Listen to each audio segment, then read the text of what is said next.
ناظرین خبر شامل کرتے ہیں گریس ایونٹ ہال ہمدرد چوک ٹاؤن شپ لاہور سے، جہاں محافظن نے ختمی نبوت تحریک کے 50 سال مکمل ہونے اور ڈاکٹر مفتی راغب حسین نعیمی کے اسلامی نظریاتی کونسل کے چیئرمین نامزد ہونے پر ایک تقریب کا اہتمام کیا۔ مزید تفصیل جان لیتے ہیں سید محمد فیروز کی اس رپورٹ میں۔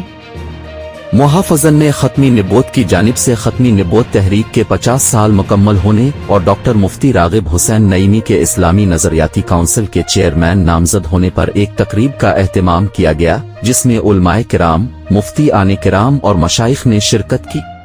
ڈاکٹر مفتی راغب حسین نعیمی محتمم اور پرنسپل جامعہ نعیمی لاہور مامان خصوصی تھے۔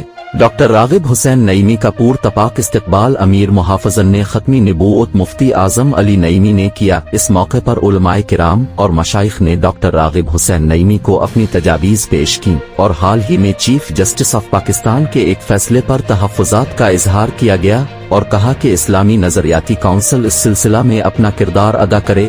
دریں اثنا عوام میں ختمی نبوت کی اہمیت کو اجاگر کرنے کے لیے سوشل میڈیا سمیت مختلف ذرائع استعمال کرنے پر زور دیا گیا، تاکہ عوام قادیانیوں کی ریشہ دوانیوں سے ہوشیار رہیں اور ان کے دیم فریب میں نہ پھنسیں۔ جن علماء اور مشائخ نے خطاب کیا ان میں مفتی انتخاب احمد نوری، پیر شہوار محمد عثمانی، مفتی غلام دستگیر فاروقی، مفتی عمران حنفی، رضائے مصطفیٰ نقشبندی، علامہ پیر ذوالفقار مصطفیٰ ہاشمی، محمد علی نقشبندی اور دیگر شامل تھے۔ جن دیگر حضرات نے شرکت کی ان میں مفتی سید عاکف قادری، پیر حفیظ اظہر، علامہ انوار طارق، سید طاہر حسین یوسفی، احسان الحق صدیقی، علامہ راحت اتاری، مفتی مسعود الرحمان، قاری اشفاق احمد رضا اتاری، خرم شہزاد مدنی، مختار احمد صدیقی، رانا اسد ایڈوکیٹ، سید قمر احمد سبزواری، رانا عبداللہ، ریاض احمد اتاری، انس قادری اور دیگر شامل ہیں۔ ڈاکٹر راغب حسین نعیمی نے تمام تجاویز کو غور سے سماعت فرمایا